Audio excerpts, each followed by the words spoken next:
তওবা কবুলের ৫টি শর্ত। আমাদের ক্ষুদ্র জীবনে আমরা জেনে না জেনে অনেক রকম ভুল, পাপ, অন্যায় করে ফেলি। ভারী হয়ে ওঠে আমাদের গুনাহের খাতা। এক সময় ভেবে বসি, আমার এত গুনাহ বুঝি আল্লাহ ক্ষমা করবেন না। আমাদের বুঝি আর উপায় রইল না। সুপ্রিয় বন্ধুরা, মহান আল্লাহ কিন্তু তিনি আল গফফার, ক্ষমাশীল। কোরআনে আল্লাহ তাআলা যতবার পাপের কথা বলেছেন তার দ্বিগুণ বলেছেন ক্ষমার কথা। আপনার গুনাহ যদি সমুদ্রের ফেনার মতো হয়, মহান মালিক ক্ষমার মালিক। আল্লাহ তাআলা বলেন, আর যে তওবা করে, ঈমান আনে এবং সৎকর্ম করে, অতঃপর সৎপথে অটল থাকে, আমি তার প্রতি অবশ্যই ক্ষমাশীল। সূরা তহা আয়াত নম্বর ৮২। তাই আমাদের উচিত যত বড় ভুল বা গুনাহ করি না কেন, আল্লাহর কাছে তওবা করে নেওয়া। তবে তওবা কবুলের ৫টি শর্ত আপনাকে মেনে চলতে হবে। শর্তগুলো হলো, নাম্বার ১, স্বীকারোক্তি। আপনাকে আল্লাহর কাছে স্বীকার করতে হবে যে আপনি পাপ করেছেন এবং আপনি পাপী। আপনার অসংখ্য গোপন এবং প্রকাশ্য পাপ আছে যা আপনাকে মেনে নিতে হবে। নাম্বার ২, অনুতপ্ত। যে পাপ করেছেন তার জন্য আপনি লজ্জিত হন।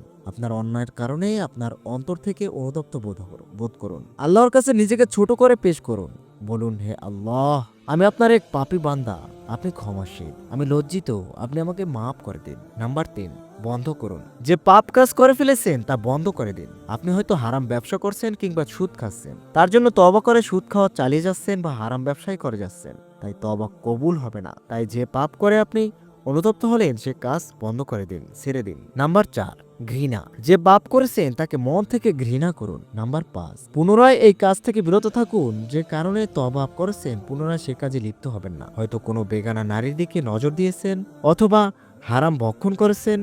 তওবা করে পুনরায় এই কাজ করলে তওবা কবুল হবে না। তাই আল্লাহকে ওয়াদা করুন যে এই পাপ ভবিষ্যতে আর কখনোই করবেন না। সুপ্রিয় বন্ধুরা, এই ৫টি শর্ত মানলে ক্ষমার মালিক আল্লাহ অবশ্যই আপনাকে ক্ষমা করবেন। যত পাপ বা অন্যায় করেন না কেন, আল্লাহর কাছে তওবা করতেই হবে। তিনি আত-তাওয়াব, তওবা কবুলকারী। তাই আমরা প্রতিদিন তওবা করব এবং ইস্তেগফার করব। হে মহান আল্লাহ, আমরা পাপী, তা স্বীকার করছি। লজ্জিত হয়ে তোমার দুয়ারে তওবার হাত প্রসারিত করছি। দয়া করে তুমি আমাদের পাপরাশি ক্ষমা করে দাও। গুনাহের সমুদ্র থেকে তুলে হেদায়েতের রাজপথে স্থান দাও। আমাদের মন্দ কর্মগুলো নেকিতে পরিবর্তন করে দাও।